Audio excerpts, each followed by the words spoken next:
we are talking about Harry Kane and the subject of whether he should leave Spurs, because like I've said, the ultimate is something should show for all the effort, for all the goals. What did you do with it? Like Percy went there, and it's true. Sometimes we do not remember some of the great players that have played the game because they won literally nothing. Do you get my point? So do you think that in summer, because Manchester United is circling, Chelsea is circling, even I've heard that Bayern is circling, and that rumor is actually very, very true. The Bild reported it. Should Harry Kane leave? Well, but the crazy thing is he has a 6-year contract and he's just in his third year. Much of it left. Well, should he leave Spurs? Well, I think it's time to leave Spurs, and I think Why do you say so? Over the episodes that have happened with Harry Kane, twice he's come close to leaving Tottenham or Spurs. He stayed, and it's even rumored that there's a clause in his contract that if they do not meet the standards, if the KPIs that they have set for themselves, they are not able to meet it, another big club comes in.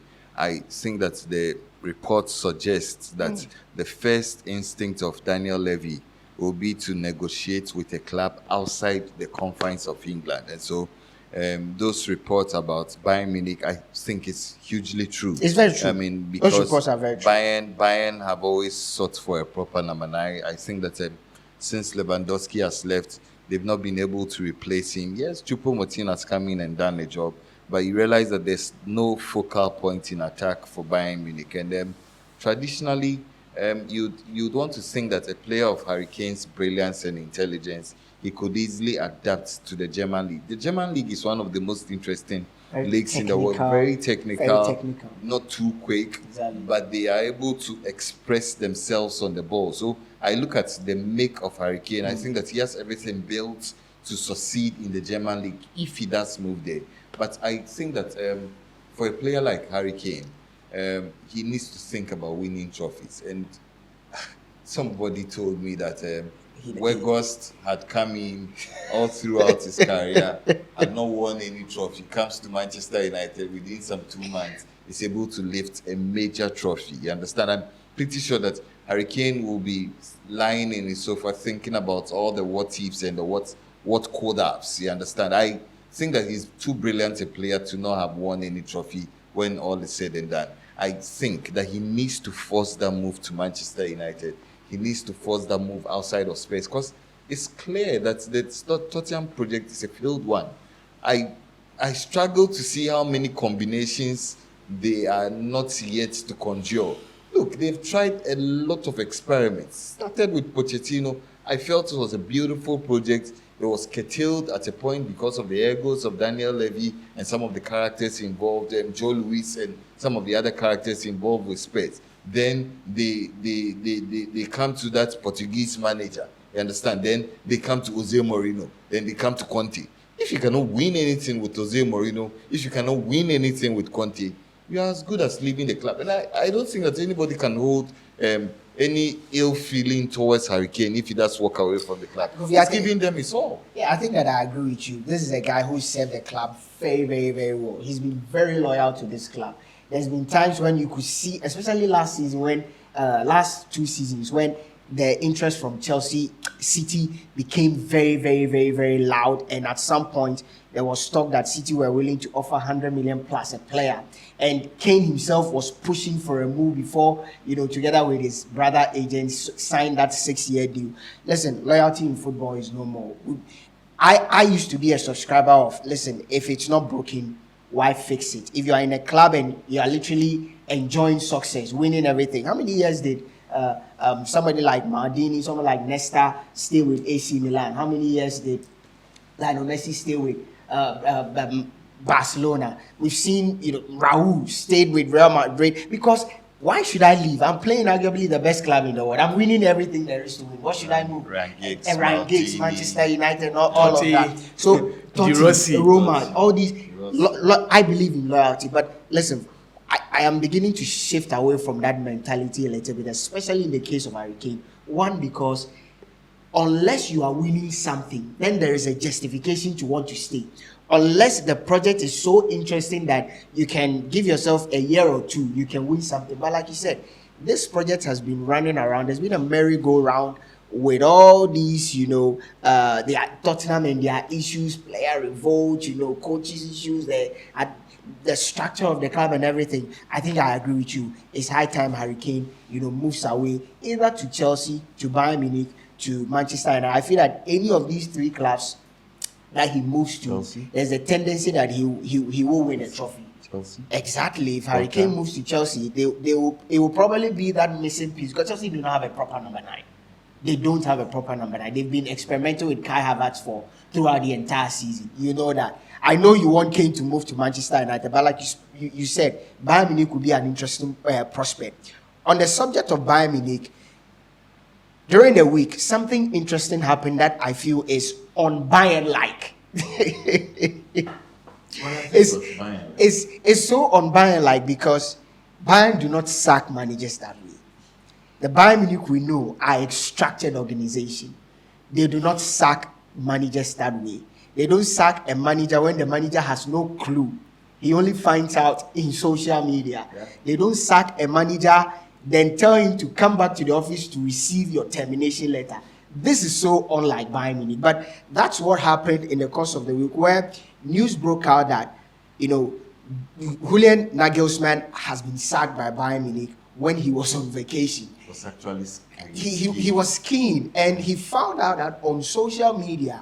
And just few hours after his sacking, there was reports that Bayern Munich are locked up in a negotiation with Thomas Tuchel. And right after, I think the following day, the deal was agreed, Thomas Tuchel signs a deal with Bayern Munich before the guy comes to the office for his termination letter. I say this is so unlike Bayern because, and I'm building a premise so that Percy and yourself could deal with it. This is a manager, for me, I've never seen that before. He was bought. Yeah. Like a player is bought. Yeah. Bought out of yes, he was bought. Naturally, coaches are not, priced that way. And he is the most expensive manager to have been bought, 24 million euros. Yeah. In the history of football, Bayern actually saw the prospect in this guy and bought him out of contract, 24 million euros. Just last year, Oliver Kahn comes out to say that this is their future. Because clearly, you look at his age and what he's done, they are looking at a long-term project. He's 35. 35. Very, very, very young guy. They come back to say this is their future. They'll build a project with him. Fast forward 24 months on. Here we are. He was sacked even without his notice. We know there's a story circulating. I'll come back to you, but Bayern Munich, this is not how they do their things. What do you think happened? Maybe you don't know Bayern Munich. Why would they take this, for me, militant approach? You don't know Bayern Munich. Maybe you don't follow them. This is how they do their thing. This is the German way of doing things. And tell us why. When Bayern sacks coaches, most of the time, it's not necessarily because of footballing reasons. No. Bayern has sacked great coaches. Do you know how Job Heynckes lost his job? I think the only manager to have been sacked for footballing reasons is Ancelotti.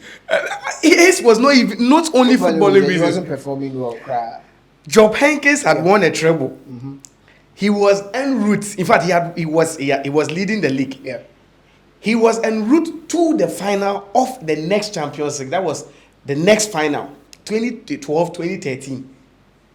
Even before the season ended, they told him that they've secured the services of Guardiola in January. That was what they did to him. You take him, even before him, you talk about Louis van Gaal. In fact, before Louis van Gaal came, Bayern had played in Europa. They were playing in Europa League. He comes and takes this Bayern team. They win the league in 09-010. They actually go to the Champions League final. 2010-2011, a team that was playing in Europa League a season before, he takes you to the final, and the next season, in the middle of the season, you just let the coach know that you don't want him anymore. Guardiola comes to the scene. Listen, I hear people say, of course, Guardiola failed and all of that, but there was one thing that was consistent. No, Guardiola did not fail in terms I'm coming. The league. He won the league. Yes. That was, he continued with the continuity. Almost every record there is to break in the German league. He continued with Champions League that was in the semi-final. Yeah. And the reason they sacked him was that this is not the German way. But Guardiola actually was not sacked. I'm coming. Let's put that on record. I'm coming. He was not sacked. Was Jurgen Klopp sacked in Dortmund? Guardiola. No, was it? Jurgen Klopp was sacked. Guardiola was sacked. No, Guardiola was. What not is sacked. sacking? No, What is sacking? What does it mean to sack? Okay, let's. Let me be on the trajectory. When you are done. Guardiola. When you are done. Guardiola's. Because I can pull records that indicate that Guardiola was not I sacked. don't want us to delve so much deep into it. We have to because we are educating. If we are educating, then let's get there. Okay. Guardiola's contract. In fact, he would have, if whether he decided to stay or was not, the Bayern team decided to terminate the contract. They wanted to end everything. I'm just building something. For everything Guardiola, he won the league. He was in 3 consecutive Champions League semi-finals. Now he goes, and another coach comes in.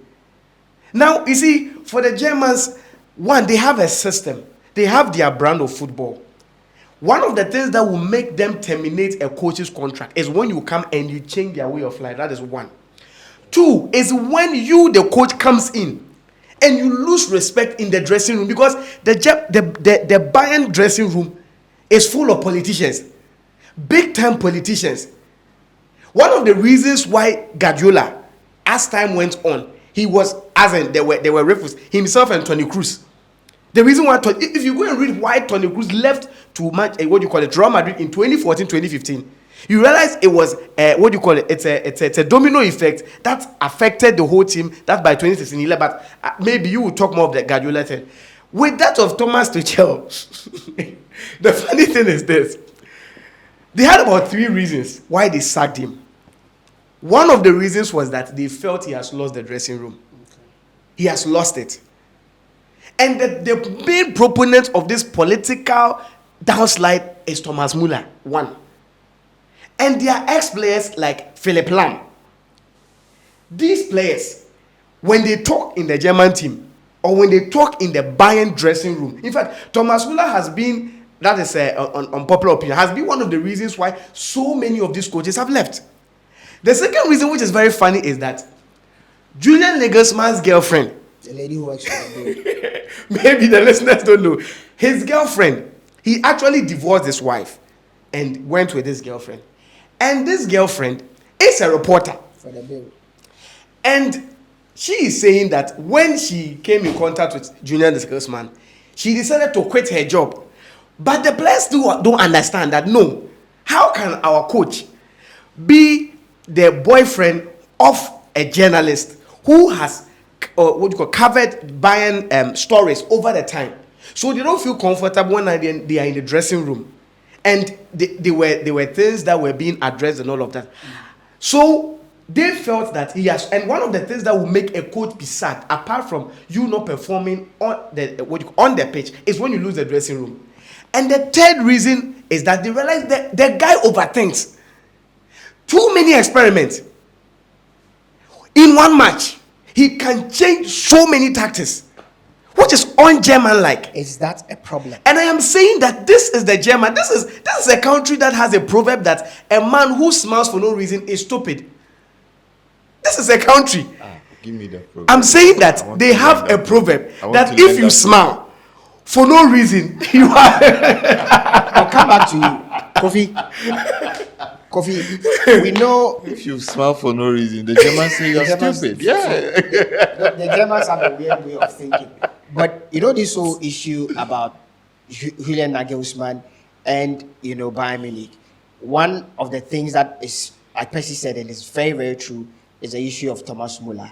When he came, after a couple of matches, he felt that Thomas Müller, his influence on the pitch in terms of how he wants to play the game, he is not getting that. So he actually started benching Thomas Müller. It's literally the reason why we rarely see Thomas Müller play under Julian Nagelsmann. And we know that he's actually one of the key proponents of those who initiated all these, senior mentality row that has brought about all this sacking. Now, we know the stories. I want to take you on the bit of, should the influence of players, or should the say of players, matter in relation to whether a coach leaves or not? Because Kofi, every player, A, player B, especially the senior players, if they do not like a manager, we've seen on countless occasions where senior players, we know they are not performing well, but because they are heard, they are loud in the dressing room, people respect them so much. There's a cabal, they come together and they push away a manager. Where do you stand in this? Do you feel that it's high time owners of teams, CEOs, managers of teams, try to double down on the influence of players in terms of managers staying or leaving? Well, I think that this could be answered as a general question, and it could be answered in the context of Bayern Munich. First of all, generally, I think that if you're a club owner or an administrator at a club, or you belong to part of the top hierarchy, the issue is that you cannot sacrifice everybody for one person. So the general conversion is that when yes, you sacrifice one person for the greater good, and in that case, oftentimes it has to be the coaches. Rarely do you see clubs sacrificing just a player to. And even with that, it has come under very powerful coaches. You can talk about David Beckham, you can talk about Jab Stam, you can talk about Van Nistelrooy, you can talk about Roy Keane. You understand? You can talk about other examples across Ronaldo. Exactly. So there is that notion, but in the context of German football, like Percy talked about, and in the context of club football, Yeah. first of all, I like to say this: there is no better club run any better than Bayern Munich. That's why I'm a bit surprised that, listen, yes, they've sacked managers for weird reasons, but for Julian Nagelsmann, No, hold on. We'll it's come a there. bit- it's a We'll come bit there. And listen, if you play for Bayern Munich, for somebody like Thomas Muller, he's a future ambassador of the club. You understand? So for Philip Lahm is Philip, right yes, now for the like German Philip national Lahm team. is, like Thomas, Oliver Kahn is, like Salimovic. What's the name of? Hassan Salihamidzic. Yes, exactly. He's You're a not good general with names. manager. Yes, I'm not very He's good with actually the names. sporting director Exactly, of the club. of Bayern Of Munich. Bayern Munich. So when it comes to the influence of personalities like that, you cannot discount it, because Bayern is one club, just like Ajax, which never wants to discount the influence of the old players. And for somebody like Thomas Muller, he's played for the club all his career. So you walk into that dressing, and you see that the point is simple. Nagelsmann is a 35-year-old who sometimes comes to training on a skating board. Skateboard. You understand? Bayern have raised a lot of objections, but he is loved in the boardroom. He's very, very low. And then he goes on to say that, he tried an experiment with Thomas Muller. He promised the board he was not going to repeat it. Then in their defeat to Leverkusen, the straw that broke the camel's back. After the first half, he takes off Thomas Muller. Let me help you out. Do you know that in that game, he actually experimented with playing Cancelo as a number 10. On the pitch, you could see Cancelo 10, because Cancelo was lost. Yeah. He tried so many things at the time. Yes, quickly, I think that he was sacked, first of all, and I believe that he ought to have been sacked, because I don't think that this Bayern team were playing to their fullest potential. No. I told you last week that this Bayern team is a team that can dominate Europe for a long time. You look at the complexion of this team. You look at the kids who are in this team who are not improving.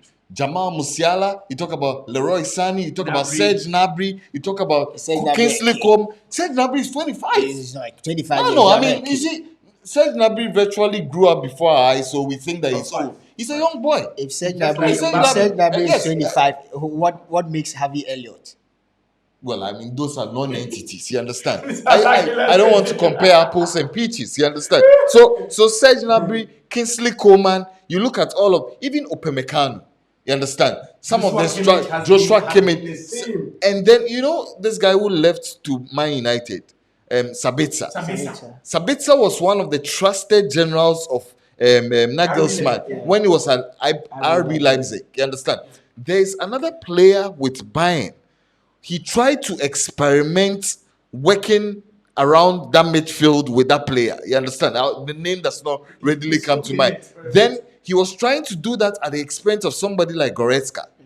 And the people felt that, oh, okay, this is the manager. I mean, he's come out and played a lot of formations, which is alien. And I think that, honestly, you can have all the qualms you want to have. But for a club of the stature of Bayern, and with the amount of money they spend, yes, they've had a perfect record in the Champions League. 8 out of 8. They've conceded only 2 goals in the Champions League. That's beautiful. You understand? But domestically, they have gone out of the DFP Pokal. Yeah. You understand? Now they are even not top of the league. At a point behind. No, Dortmund are top of the league. A point behind. And you see, if you look at the German league, it's allowing the other teams like Freiburg, like Union Berlin to get close to them. It's irritating for the people at the boardroom of Bayern. No, you don't do that. You don't have the best talent, because Bayern naturally is able to poach all the best talent from all of the best teams. You understand? For all of the teams in the Bundesliga. So ordinarily you think that, okay, this is a team that nobody needs to come close to domestically. And I say that, you see, Percy made a fantastic point about whether Pep Guardiola was fired or But I put that. he was sagged or he was. Let's put the record straight. Percy makes that fantastic. But you tell us that Pep Guardiola was successful at Bayern. He was. I mentioned one Bayern manager who never won the league with them. It's about In recent history. Listen. No, it's not about how you win the league. I mean, even for all of Van Gaal's failing, he made the Champions League final. He won the league. That Pep Guardiola could not make a Champions League final with this Bayern team. With Ivaka Olic. Oh, come on. Are we talking about Come Pep on. now? No, Well, anyway. so I think that I think that again, Nagelsmann deserves the sack. Again, like I said, you can only who get comes this. in? You can Tuchel. only get this on Sports 101. This is the honorary CEO of the club, Karl-Heinz Rummenigge, speaking after Pep Guardiola was left the club. It must be put in context It's- that this is a diplomatic statement. This is from the official website, and I'm reporting the Bleacher Sports is the one reporting. This is from Bayern CEO Karl-Heinz Rummenigge. So he was actually asked, and he said, we wanted the man to stay for 2 more seasons, but they believe that he was being courted by Manchester United and other European clubs, so they couldn't help it but let him go. This is from Karl-Heinz Rummenigge. So Pep Guardiola was not sad. Anyway, so the point we are all making is that it may come out as a surprise or not, but Spurs are in the hunt for a manager. Maybe their next stop could be Julian Nagelsmann. Nobody knows. I think another reason why they sacked him at Quickly, the start 60 seconds. has to do with the timing. Yeah. Because now they want Tuchel. That's true. And Yeah. if Tuchel moves or they don't convert Tuchel at this time, which is a long period that they can use to prepare for Champions League, in the summer, They'll lose him. That's the truth. And for me, that's actually one of the major reasons why they have to sack him. The plan was that they let the season run with But- Nagelsmann, So they then had they Real reset. Madrid- Then with news circling that Real Madrid. Nagelsmann, Tuchel could have gone to PSG Yeah, back or to Real Madrid. Real Madrid. You understand? They had to snap him up. What quickly. does if they go for Nagelsmann, they are not serious? Let me quickly take some comments from our guys that have tuned in and watching us live. Let me start from here. This